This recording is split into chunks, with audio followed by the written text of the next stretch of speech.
안녕하세요. 월세가 쌓이는 부동산 최영수입니다. 오늘은 지난번에 말씀드렸던 그 수익형 부동산 중에 오피스텔 아파트를 했다면 예고드린 대로 승강 투자 사례로 보는 수익형 부동산 수익가격 환원법이라는 이름으로 강의를 준비해봤습니다. 수익가격 환원법 아마도 많은 분들이 생소하실 거예요. 말도 되게 어려워 보이고요. 되게 좀 있어 보이죠. 근데 사실은 그런 게 그렇게 어려운 내용은 아닙니다. 어떤 내용이냐면 우리가 수익형 부동산 투자를 할 때 이게 과연 적정 가격이냐 아니면은 싼 거냐 아니면 비싼 거냐 이런 판단을 하기가 되게 어려운데요. 사실 그런 판단을 할 때 기준이 되는 게 있는데 어떤 분은 뭐 토지 가격을 뭐 계산을 한다든가 뭐 건물 원가, 공사 원가까지 감안해서 얼마 산정한다는 하지만 우리가 그 수익형 부동산, 임대 수익형 부동산은 가장 수익의 기본이 이제 저는 임대료라고 생각합니다. 그 임대료를 기준으로도 매매가를 선정해 볼 수가 있는데요. 그 기준을 오늘 설명을 좀 드리고자 합니다. 이걸 알게 된 계기부터 설명을 좀 드리면 제가 2008년도 이제 그 수익형 부동산 투자법이라는 책을 쓰고 2009년도에 부동산 TV라는 곳과 같이 일본 부동산을 간 적이 있었어요. 그때 아파망숍이라는 부동산에서 저희가 현장 견학을 가고 그때 이제 물건을 소개해 주는데 이렇게 생긴 그 당시에 도쿄에서도 역시 임대수익형 부동산이 꽤 큰 인기가 있었는데 이렇게 생긴 도시형 우리나라로 치면 도시형 생활주택 오피스텔 같은 물건입니다. 원룸 물건이고요. 전용 면적 30제곱미터 그러니까 우리로 치면 8평 정도 되는 그런 원룸 물건이 임대료가 20만 엔이었습니다. 그래서 저희가 여쭤봤어요. 가장 그 투자하기에 좋은 거 하나 소개해달라고 했을 때 이걸 소개해 줬더라고요. 그럼 왜 이게 투자하기 좋으냐? 그랬더니 매매가가 4,700만 엔이라서 이게 싸다 그러는 거예요. 근데 따지고 보면 우리나라 물가와 도쿄 물가 비교를 해봐도 당시 도쿄 대졸 직장의 평균 월급이 25만 엔인데 월세가 20만 엔. 그래서 원룸이 4,700만 엔이면 절대 싸다고 생각이 안 들거든요. 우리나라 부동산 많이 비교해도. 그럼 이게 왜 싸냐 그랬더니 일본은 임대 수익률 5%를 적용해서 매매가가 계산된다고 하더라고.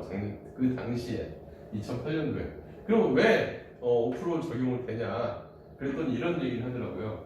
이 오피스텔을 보유함으로써 이 이제 원룸을 보유함으로써 가질 수 있는 위험이 있다. 어떤 위험이냐 그랬더니 공실의 리스크. 네, 두 번째 또 뭐가 있을까요? 감가상각. 세 번째 이제 세금 이런 리스크들이 있다. 그런 리스크를 평균적으로 3%로 위험 수익률을 평가를 한다. 그리고 우리가 저기 예금 금리를 더하는데 예금 금리는 이런 거예요. 우리가 돈을 맡길 때 어떤 위험도 없이 바로 받을 수 있는 수익률, 그걸 무위험 수익률이라는데 그게 예금 금리입니다. 당시에 일본의 그 은행 금리가 한 1.5% 정도 하더라고요. 1.5% 더하기 3% 해서 2% 정도 했었죠. 2% 더하기 3% 해서 5%를 적용해서 만약에 20만 엔을 받으면 1년에 총 임대료 합계는 240만 엔입니다. 240만 엔 곱하기 이제 나누기 5% 하게 되면 4,800만 엔이 되죠. 근데 이게 4,700만 엔이라서 시세보다 싸다 이렇게 얘기를 하는 거예요. 되게 센세이션했어요 저한테는요. 그래서 제가 그렇게 딱 하고 정말 신기한 걸 발견했어요. 바로 우리나라로 와서 제가 당시에 있던 사무실이 영등포에 있는 사무실이었는데 영등포 양평동 인근 오피스텔이 그냥 그 주변에 그 오피스텔 시세를 한번 조사를 했어요. 38제곱미터 하는 게 1억 보증금 1,000만 원에 월 70만 원을 받고 있더라고요. 근데 이게 매매가가 1억 5천이에요. 그래서 계산을 해보니까 임대수익 6.5%가 나오더라고요.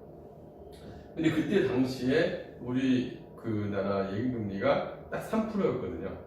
3.5에서 3% 사이였는데 3.5% 하면은 거의 정확하게 시장에서 맞춰지고 있는 거죠. 이게 또 신기한 거는 2018년도에 이 오피스텔 또 가격을 조사했더니 1억 5천 하던 게 2억 5천으로 올랐더라고요. 왜 그런가 그랬더니 월세가 1,190만 원이에요. 1,190만 원을 기준으로 보면 매매가 대비 수익률이 4.5%가 나오거든요. 그럼 4.5%가 나오면 2억 5천만 원을 했을 때 지금 우리나라 예금리가 1.5%. 이게 거의 시장에서도 맞춰지고 있다고 보셔도 될 것 같아요. 그래서 이게 적정 가치냐 아니냐를 갖다 판단을 해보는데 이 수익가격 환원법이 굉장히 유용하게 쓰였다. 그래서 위험수익률 플러스 예금금리, 위험수익 3% 플러스 예금금리 이 기준을 가지고 한번 실제 사례를 볼게요. 이거는 제가 현재 거주하고 있는 지역, 그리고 좀 한가시 도시 쪽에 있는 오피스텔입니다. 여기 보시면은 이 두 개의 물건이 있어요. 바로 옆에 붙어 있는 오피스텔입니다. 한 오피스텔, 여기 라비드 콘네프라 이 오피스텔을 보면 매매가가 1억 5천, 이게 원래 분양가 1억 6,500이었는데 지금 마이너스 한 1,500 정도 지금 가는 시세예요. 근데 이게 왜 그랬냐면 바로 옆에 있는 오피스텔은 이거보다 사이즈가 커요. 72.87에 전용면적 36.57인데 여기는 지금 현재 원래 이 분양한 당시에는 임대료가 1,060 정도 될 거다. 그래서 이 분양가에 계산했는데 근데 아직 이곳이 도시철도도 개통이 지연이 되고 수요가 많이 늘어나지 않다 보니까 근데 바로 옆에 오피스텔이 좀 더 일찍 지어진 게 550만 원에 지금 현재 임대료가 구성이 되어 있는 거죠. 그럼 이 임대료를 봤을 때 이건 적정한 가격이냐? 근데 이게 이제 같은 면적, 더 큰 면적이 550이니까 이제 또 시세를 현실에 반영해서 500에 45로 실제로 나와 있는 내물입니다. 그럼 이 500에 45로 한번 적정 가격이 얼마인지 한번 볼게요. 적정 가격 계산해보면 이렇게 됩니다. 45만 원 곱하기 12개월 하면 연소득이 발생을 하죠. 연소득이 540만 원이죠. 그러면 그리고 이거를 나누기 4.5%, 예금금리 현재 1.5% 플러스 3%. 그래서 4.5% 나누고 보증금 500이 있으니까 더하면은 적정 가격이 나오겠죠. 계산해보시면 얼마 나올까요? 이렇게 나와요. 그러면은 적정 가격은 1억 2,500이다.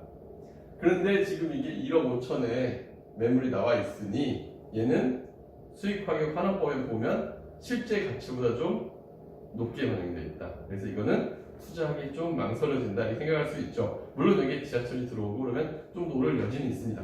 근데 수익 가격만 보면 그래요. 그럼 바로 옆에 있는 건물을 볼게요. 이 건물은 어떨까? 550만 원이죠.